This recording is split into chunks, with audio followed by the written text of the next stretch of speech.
श्री गणेशाय नमः। ओम नमः शिवाय। मैं अभिजीत शर्मा योगिक स्वाध्यायम के हमारे पॉडकास्ट शिव पुराण विद अभिजीत में आप सभी का एक बार पुनः हार्दिक अभिनंदन करता हूँ।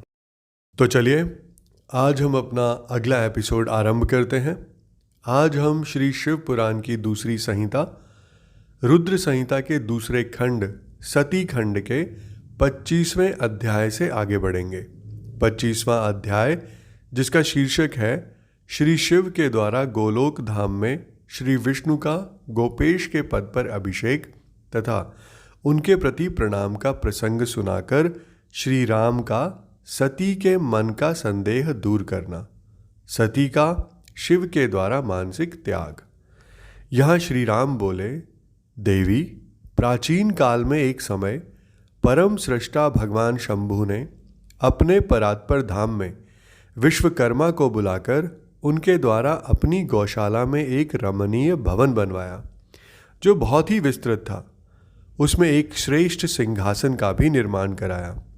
उस सिंहासन पर भगवान शंकर ने विश्वकर्मा द्वारा एक छत्र बनवाया जो बहुत ही दिव्य, सदा के लिए अद्भुत और परम उत्तम था। हे देवी, भगवान विष्णु की पूर्ण भक्ति से महेश्वर देव सदा प्रसन्न रहते थे।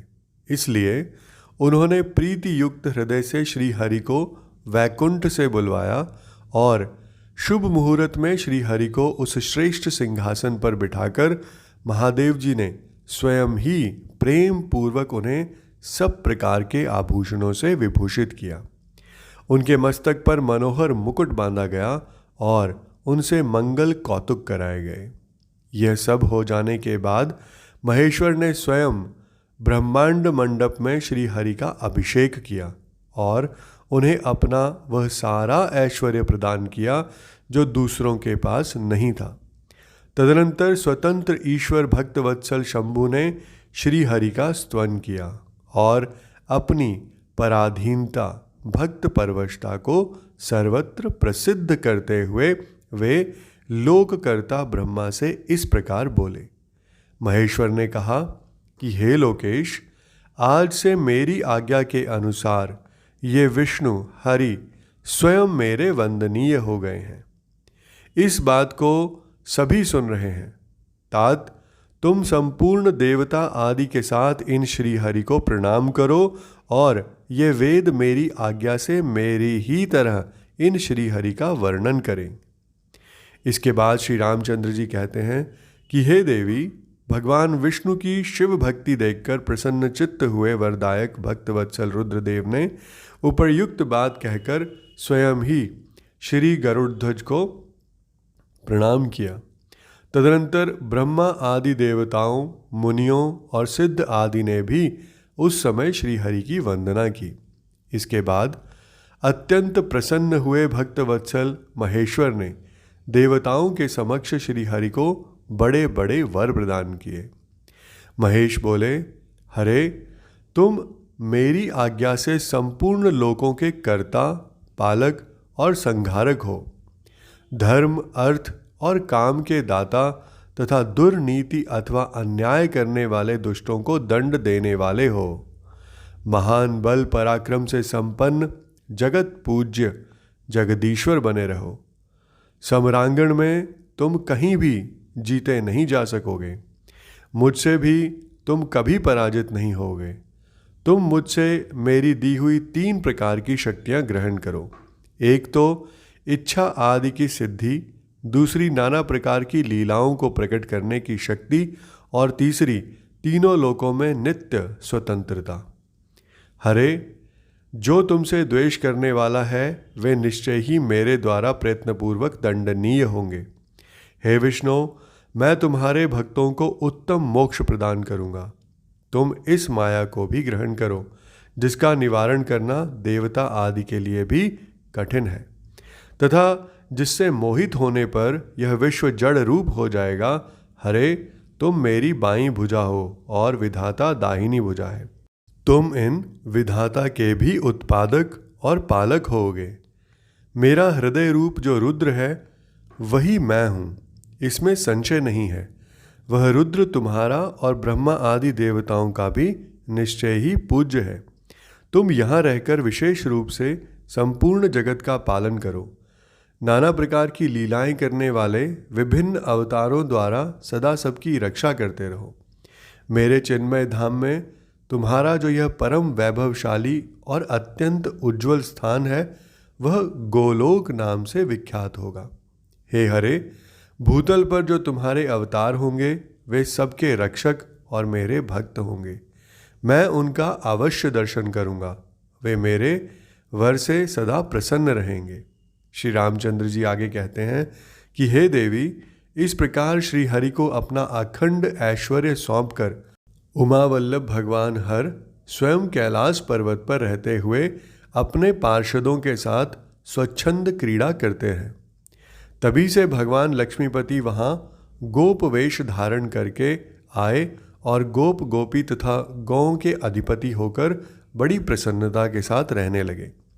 वे श्री विष्णु प्रसन्नचित्त हो समस्त जगत की रक्षा करने लगे। वे शिव की आज्ञा से नाना प्रकार के अवतार ग्रहण करके जगत का पालन करते हैं। इस समय वे ही श्री हरि भगवान शंकर की आज्ञा से 4 भाइयों के रूप में अवतीर्ण हुए हैं। उन 4 भाइयों में सबसे बड़ा मैं राम हूँ, दूसरे भरत हैं, तीसरे लक्ष्मण और चौथे भाई शत्रुघ्न हैं। देवी, मैं पिता की आज्ञा से सीता और लक्ष्मण के साथ वन में आया था। यहाँ किसी निशाचर ने मेरी पत्नी सीता को हर लिया है और मैं विरही होकर भाई के साथ इस वन में अपनी प्रिया का अन्वेषण करता हूँ। जब आपका दर्शन प्राप्त होगा तब सर्वथा मेरा कुशल मंगल ही होगा। माँ सती, आपकी कृपा से ऐसा होने में कोई संदेह नहीं है। देवी, निश्चय ही आपकी ओर से मुझे सीता की प्राप्ति विषयक वर प्राप्त होगा। आपके अनुग्रह से उस दुख देने वाले पापी राक्षस को मारकर मैं सीता को अवश्य प्राप्त करूंगा। आज मेरा महान सौभाग्य है जो आप दोनों ने मुझ पर कृपा की। जिस पर आप दोनों दयालु हो जाएं वह पुरुष धन्य और श्रेष्ठ है। इस प्रकार बहुत सी सुंदर बातें कहकर कल्याणमयी सती देवी को प्रणाम करके रघुकुल शिरोमणि श्री राम उनकी आज्ञा से उस वन में विचरने लगे। पवित्र हृदय वाले श्री राम की यह बात सुनकर सती मन ही मन शिव भक्ति परायण रघुनाथ जी की प्रशंसा करती हुई बहुत प्रसन्न हुई, पर अपने कर्म को याद करके उनके मन में बड़ा शोक हुआ। उनकी अंग कांति फीकी पड़ गई। वे उदास होकर शिवजी के पास लौटी। मार्ग में जाती हुई देवी सती बारंबार चिंता करने लगी कि मैंने भगवान शिव की बात नहीं मानी और श्री राम के प्रति कुत्सित बुद्धि कर ली। अब शंकर जी के पास जाकर उन्हें क्या उत्तर दूंगी। इस प्रकार बारंबार विचार करके उन्हें उस समय बड़ा पश्चाताप हुआ। शिव के समीप जाकर सती ने उन्हें मन ही मन प्रणाम किया। उनके मुख पर विषाद छा रहा था। वे शोक से व्याकुल और निस्तेज हो गई थी। सती को दुखी देख भगवान हर ने उनका कुशल समाचार पूछा और प्रेम पूर्वक कहा, तुमने किस प्रकार परीक्षा ली। उनकी यह बात सुनकर सती मस्तक झुकाए उनके पास खड़ी हो गई। उनका मन शोक और विषाद में डूबा हुआ था। भगवान महेश्वर ने ध्यान लगाकर सती का सारा चरित्र जान लिया और उन्हें मन से त्याग दिया। वेद धर्म का प्रतिपालन करने वाले परमेश्वर शिव ने अपनी पहले की हुई प्रतिज्ञा को नष्ट नहीं होने दिया। सती का मन से त्याग करके वे अपने निवास भूत कैलाश पर्वत पर चले गए। मार्ग में महेश्वर और सती को सुनाते हुए आकाशवाणी बोली, परमेश्वर तुम धन्य हो और तुम्हारी यह प्रतिज्ञा भी धन्य है। तीनों लोकों में तुम्हारे जैसा महायोगी और महाप्रभु दूसरा कोई नहीं है। वह आकाशवाणी सुनकर देवी सती की कांति फीकी पड़ गई। उन्होंने भगवान शिव से पूछा, हे नाथ, मेरे परमेश्वर, आपने कौन सी प्रतिज्ञा की है, बताइए। सती के इस प्रकार पूछने पर भी उनका हित चाहने वाले प्रभु ने पहले अपने विवाह के विषय में भगवान विष्णु के सामने जो प्रतिज्ञा की थी उसे नहीं बताया।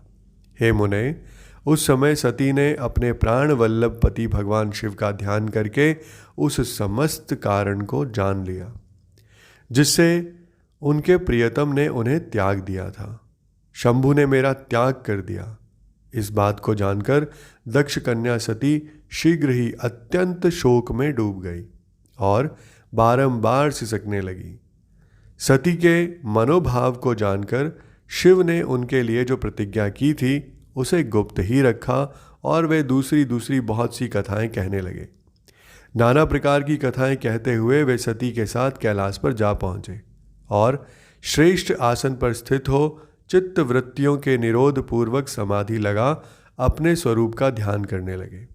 सती मन में अत्यंत विषाद ले अपने उस धाम में रहने लगी।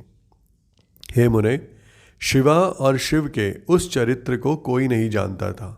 हे महामुने, स्वेच्छा से शरीर धारण करके लोक लीला का अनुसरण करने वाले उन दोनों प्रभुओं का इस प्रकार वहाँ रहते हुए दीर्घ काल व्यतीत हो गया। तत्पश्चात उत्तम लीला करने वाले महादेव जी ने ध्यान तोड़ा। यह जानकर जगदम्बा सती वहाँ आई और उन्होंने व्यथित हृदय से शिव के चरणों में प्रणाम किया। उदार चेता शंभु ने उन्हें अपने सामने बैठने के लिए आसन दिया और बड़े प्रेम से बहुत सी मनोरम कथाएं कहीं। उन्होंने वैसे ही लीला करके सती के शोक को तत्काल दूर कर दिया। वे पूर्ववत सुखी हो गई। फिर भी शिव ने अपनी प्रतिज्ञा को नहीं छोड़ा। तात परमेश्वर शिव के विषय में यह कोई आश्चर्य की बात नहीं समझनी चाहिए। हे मुने, मुनि लोग शिवा और शिव की ऐसी ही कथा कहते हैं। कुछ मनुष्य उन दोनों में वियोग मानते हैं, परंतु उनमें वियोग कैसे संभव है? शिवा और शिव के चरित्र को वास्तविक रूप में कौन जानता है? वे दोनों सदा अपनी इच्छा से खेलते और भांति भांति की लीलाएं करते हैं। सती और शिव वाणी और अर्थ की भांति एक दूसरे से नित्य संयुक्त हैं। उन दोनों में वियोग होना असंभव है। उनकी इच्छा से ही उनमें लीला वियोग हो सकता है। इसके बाद ब्रह्मा जी कहते हैं कि हे नारद, पूर्व काल में समस्त महात्मा मुनि प्रयाग में एकत्र हुए थे। वहाँ सम्मिलित हुए उन सब महात्माओं का विधि विधान से एक बहुत बड़ा यज्ञ हुआ। उस यज्ञ में सनक आदि सिद्धगण, देवऋषि, प्रजापति, देवता तथा ब्रह्म का साक्षात्कार करने वाले ज्ञानी भी पधारे थे। मैं भी मूर्तिमान महातेजस्वी निगमों और आगमों से युक्त हो सपरिवार वहाँ गया था। अनेक प्रकार के उत्सवों के साथ वहाँ उनका विचित्र समाज जुटा था। नाना शास्त्रों के संबंध में ज्ञान चर्चा एवं वाद विवाद हो रहे थे। हे मुने, उसी अवसर पर सती तथा पार्षदों के साथ त्रिलोक हितकारी सृष्टिकर्ता एवं सबके स्वामी भगवान रुद्र भी वहां आ पहुंचे। भगवान शिव को आया देख संपूर्ण देवताओं, सिद्धों तथा मुनियों ने और मैंने भी भक्ति भाव से उन्हें प्रणाम किया और उनकी स्तुति की। फिर शिव की आज्ञा पाकर सब लोग प्रसन्नता पूर्वक यथास्थान बैठ गए। भगवान का दर्शन पाकर सब लोग संतुष्ट थे और अपने सौभाग्य की सराहना करते थे। इसी बीच में प्रजापतियों के भी पति प्रभु दक्ष, जो बड़े तेजस्वी थे, अकस्मात घूमते हुए प्रसन्नता पूर्वक वहां आ गए। वे मुझे प्रणाम करके मेरी आज्ञा ले वहां बैठे। दक्ष उन दिनों समस्त ब्रह्मांड के अधिपति बनाए गए थे, अतएव सबके द्वारा सम्माननीय थे। परंतु अपने इस गौरवपूर्ण पद को लेकर उनके मन में बड़ा अहंकार था, क्योंकि वे तत्व ज्ञान से शून्य थे। उस समय समस्त देव ऋषियों ने नतमस्तक हो स्तुति और प्रणाम के द्वारा दोनों हाथ जोड़कर उत्तम तेजस्वी दक्ष का आदर सत्कार किया। परंतु जो नाना प्रकार के लीला विहार करने वाले सबके स्वामी और उत्कृष्ट लीलाकारी स्वतंत्र परमेश्वर हैं, उन महेश्वर ने उस समय दक्ष को मस्तक नहीं झुकाया। वे अपने आसन पर बैठे ही रह गए, खड़े होकर दक्ष का स्वागत नहीं किया। महादेव जी को वहां मस्तक झुकाते ना देख मेरे पुत्र प्रजापति दक्ष मन ही मन अप्रसन्न हो गए। उन्हें रुद्र पर सहसा क्रोध आ गया।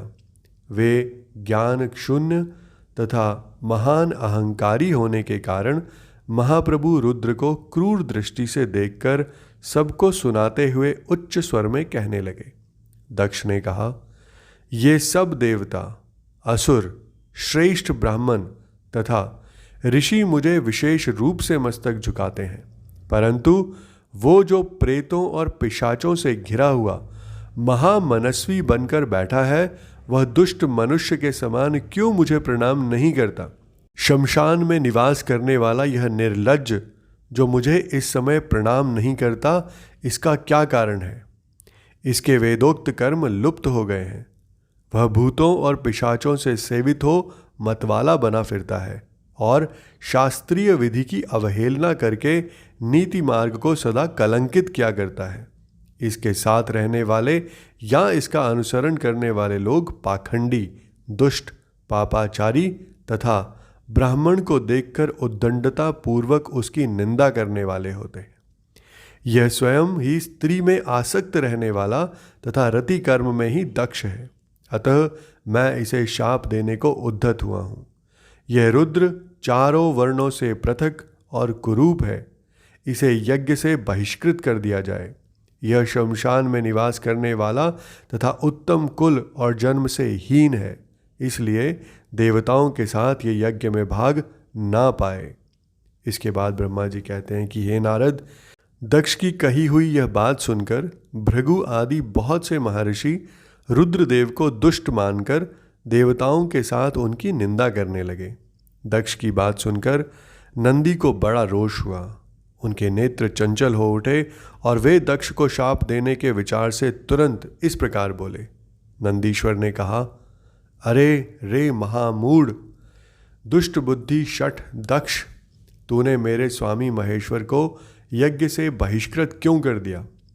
जिनके स्मरण मात्र से यज्ञ सफल और तीर्थ पवित्र हो जाते हैं, उन्हीं महादेव जी को तूने शाप कैसे दे दिया? दुर्बुद्धि दक्ष, तूने ब्राह्मण जाति की चपलता से प्रेरित हो इन रुद्रदेव को व्यर्थ ही शाप दे डाला है। महाप्रभु रुद्र सर्वथा निर्दोष हैं, तथापि तूने व्यर्थ ही उनका उपहास किया है। ब्राह्मणाधम, जिन्होंने इस जगत की सृष्टि की, जो इसका पालन करते हैं और अंत में जिनके द्वारा इसका संहार होगा, उन्हीं उन महेश्वर रूप को तूने शाप कैसे दे दिया? नंदी के इस प्रकार फटकारने पर प्रजापति दक्ष रोष से आग बबूला हो गए और उन्हें शाप देते हुए बोले, अरे रुद्रगणों, तुम सब लोग वेद से बहिष्कृत हो जाओ, वैदिक मार्ग से भ्रष्ट तथा महर्षियों द्वारा परित्याग हो पाखंडवाद में लग जाओ और शिष्टाचार से दूर रहो।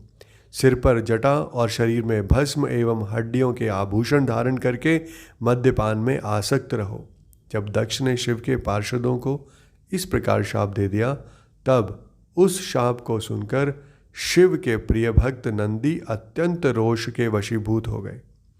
शिलाद पुत्र नंदी भगवान शिव के प्रिय पार्षद और तेजस्वी हैं। वे गर्व से भरे हुए महादुष्ट दक्ष को तत्काल इस प्रकार उत्तर देने लगे। नंदीश्वर बोले, अरे शठ दुर्बुद्धि दक्ष, तुझे शिव के तत्व का बिल्कुल ज्ञान नहीं है। तुझ जैसे ब्राह्मण कर्म फल के प्रशंसक वेदवाद में फंसकर वेद के तत्व ज्ञान से शून्य हो जाए। वे ब्राह्मण सदा भोगों में तन्मय रहकर स्वर्ग को ही सबसे बड़ा पुरुषार्थ मानते हुए स्वर्ग से बढ़कर दूसरी कोई वस्तु नहीं है ऐसा कहते रहें तथा क्रोध, लोभ और मद से युक्त हो निर्लज्ज भिक्षुक बने रहें। कितने ही ब्राह्मण वेद मार्ग को सामने रखकर शूद्रों का यज्ञ कराने वाले और दरिद्र होंगे, सदा दान लेने में ही लगे रहेंगे। दूषित दान ग्रहण करने के कारण वे सबके सब नरकगामी होंगे। दक्ष, उनमें से कुछ ब्राह्मण तो ब्रह्म राक्षस भी होंगे, जो परमेश्वर शिव को सामान्य देवता समझकर उनसे द्रोह करता है, वह दुष्ट बुद्धि वाला प्रजापति दक्ष तत्व ज्ञान से विमुख हो जाए। यह विषय सुख की इच्छा वाले कामना रूपी कपट से युक्त धर्म वाले गृहस्थ आश्रम में आसक्त रहकर कर्म कांड का तथा कर्म फल की प्रशंसा करने वाले सनातन वेदवाद का ही विस्तार करता रहे। इसका आनंददायी मुख नष्ट हो जाए, यह आत्मज्ञान को भूलकर पशु के समान हो जाए तथा यह दक्ष कर्म भ्रष्ट हो शीघ्र ही बकरे के मुख से युक्त हो जाए। इस प्रकार कुपित हुए नंदी ने जब ब्राह्मणों को और दक्ष ने महादेव जी को शाप दिया तब वहां महान हाहाकार मच गया। हे नारद, मैं वेदों का प्रतिपादक होने के कारण शिव तत्व को जानता हूं, इसलिए दक्ष का वह शाप सुनकर मैंने बारंबार उसकी तथा भृगु आदि ब्राह्मणों की भी निंदा की। सदाशिव महादेव जी भी नंदी की वह बात सुनकर हंसते हुए से मधुर वाणी में बोले। वे नंदी को समझाने लगे। सदाशिव ने कहा, नंदिन, मेरी बात सुनो। तुम तो परम ज्ञानी हो, तुम्हें क्रोध नहीं करना चाहिए। तुमने भ्रम से यह समझकर कि मुझे शाप दिया गया, व्यर्थ ही ब्राह्मण कुल को शाप दे डाला। वास्तव में मुझे किसी का शाप छू ही नहीं सकता, अतः तुम्हें उत्तेजित नहीं होना चाहिए। वेद मंत्राक्षरमय और सूक्तमय है।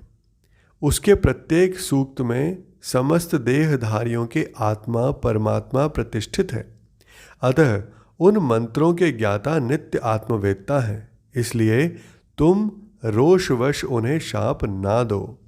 किसी की बुद्धि कितनी ही दूषित क्यों ना हो, वह कभी वेदों को शाप नहीं दे सकता। इस समय मुझे शाप नहीं मिला है, इस बात को तुम्हें ठीक ठीक समझना चाहिए।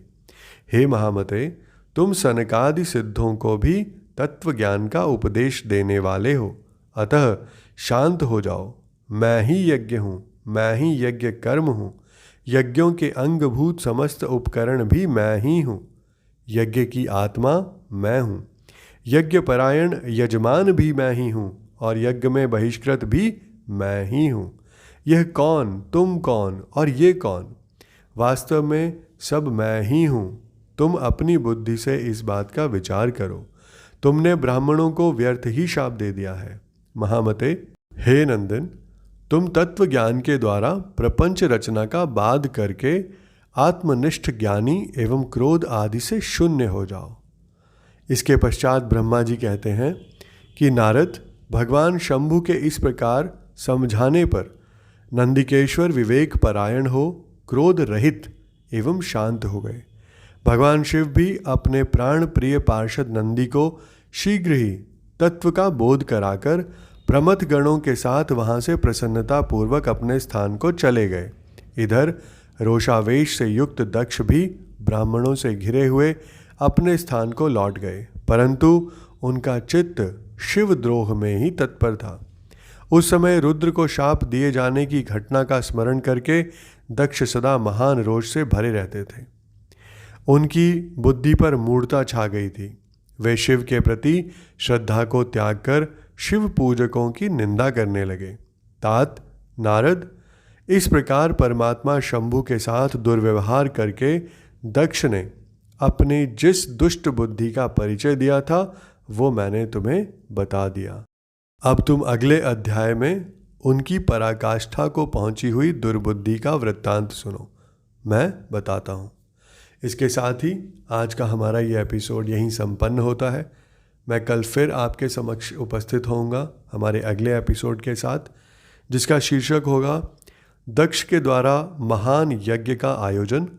उसमें ब्रह्मा विष्णु देवताओं और ऋषियों का आगमन, दक्ष द्वारा सबका सत्कार, यज्ञ का आरंभ, दधीचि द्वारा भगवान शिव को बुलाने का अनुरोध और दक्ष के विरोध करने पर शिव भक्तों का वहाँ से निकल जाना। आप सभी का मुझे इतने धैर्य एवं ध्यान से सुनने के लिए बहुत बहुत धन्यवाद।